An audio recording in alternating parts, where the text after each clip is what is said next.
en haar gesinne weet gegroet in Jesus naam. En ek wil die wonderlik groet almal in die mooi naam van Jesus. Amen. Amen. Nou baie goed het gegaan so bestaan. Ek gaan nie eens lees nie. Kan ek aanleeg by die apostel? Moet Samuel by die huis van Isaai kom. Met die horingolie te roep by die seuns. Ek is by die olie. Toe gooi jy al die seuns vol olie. Maar die probleem is die olie nie afgeloop nie. Dit is wat David self. Toe loop die olie af.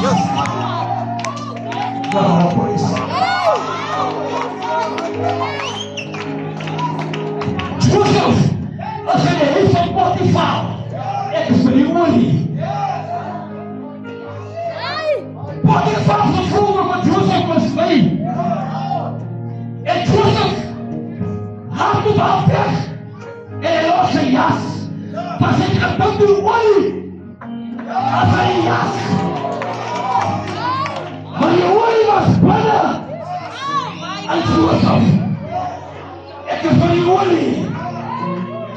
Wanneer jy die olie oplet, sal jy in die salwing van die Here gebaar. Die olie maak die verskil. Nie die neerdrag nie, nie die bondskap nie, nie die mekaar.